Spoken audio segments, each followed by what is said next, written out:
Bayangkan sejenak, sebuah kerajaan besar yang dulu berdiri megah tiba-tiba goyah. Perang saudara memecah belah. Perdagangan jatuh, rakyat kelaparan dan ancaman datang dari luar negeri. Seolah-olah semuanya akan berakhir. Namun, sejarah Nusantara menunjukkan sesuatu yang luar biasa. Dari keruntuhan lahirlah kembali kejayaan. Dan di sanalah tersimpan kunci bagi kita untuk menghadapi krisis 2030. Mari kita mulai dari Majapahit. Kerajaan ini hampir runtuh setelah wafatnya Gajah Mada. Intrik perebutan kekuasaan, perpecahan di dalam, hingga ancaman dari luar membuat Majapahit goyah.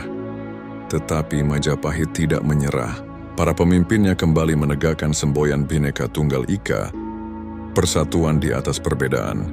Dengan persatuan itulah, Majapahit bisa kembali tegak dan bertahan lebih lama dari yang diperkirakan. Pesan dari Majapahit jelas, ketika krisis datang, persatuan adalah pondasi pertama.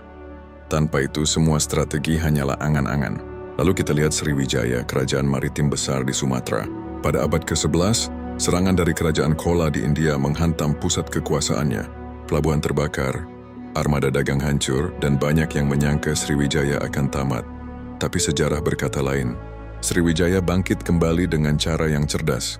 Bukan hanya memperkuat militer, tapi juga menguasai jalur perdagangan internasional. Mereka menjadikan Laut Nusantara sebagai urat nadi perekonomian dunia. Dari Sriwijaya kita belajar, kedaulatan ekonomi lahir dari kendali atas jalur strategis. Bukan sekadar bertahan, tapi menguasai arus perdagangan. Beranjak ke Mataram di Tanah Jawa. Kerajaan ini berkali-kali diguncang bencana alam. Banjir, letusan Merapi gagal panen, tetapi Mataram tidak tenggelam. Mereka mengubah krisis alam menjadi bagian dari kehidupan. Pertanian diperkuat, irigasi diperbaiki, dan spiritualitas rakyat dijadikan sumber ketabahan. Pesan Mataram sangat relevan. Adaptasi pada lingkungan adalah kunci keberlangsungan. Jika alam berubah, kita pun harus berubah. Dan terakhir, Kesultanan Aceh. Ketika bangsa Eropa mencoba memblokade jalur perdagangan rempah, Aceh tidak menyerah. Dengan kekuatan lautnya, mereka mampu bertahan dan tetap berdagang dengan dunia Islam hingga Turki Utsmani. Malah Aceh pernah menjadi pusat perdagangan rempah paling berpengaruh di Asia Tenggara. Dari Aceh kita belajar, ketahanan maritim berarti ketahanan energi, pangan, dan kedaulatan. Sekarang mari kita tarik ke masa depan, tahun 2030. Para pakar memprediksi dunia akan menghadapi krisis pangan, energi, iklim, hingga ekonomi global. Lalu pertanyaannya, apakah kita siap? Sejarah memberi kita jawaban. Dari Majapahit kita belajar pentingnya persatuan bangsa dalam menghadapi guncangan global.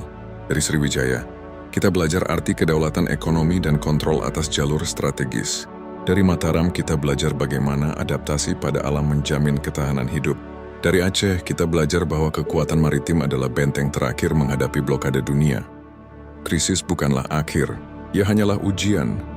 Seperti yang sudah berkali-kali dialami Nusantara, kerajaan kita runtuh tapi selalu ada yang bangkit kembali. Dan setiap kebangkitan itu memberi warisan kebijaksanaan untuk kita hari ini. Maka jika leluhur kita mampu keluar dari krisis, kita pun bisa.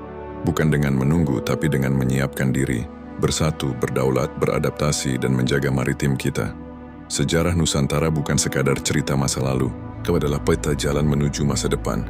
Dan tahun 2030 adalah panggung kita untuk membuktikan bahwa dari krisis kejayaan baru bisa lahir kembali. Terima kasih sudah mendengarkan kisah ini. Jika kamu percaya bahwa sejarah adalah guru terbaik untuk masa depan, jangan lupa untuk subscribe dan ikuti terus cerita-cerita inspiratif Nusantara lainnya.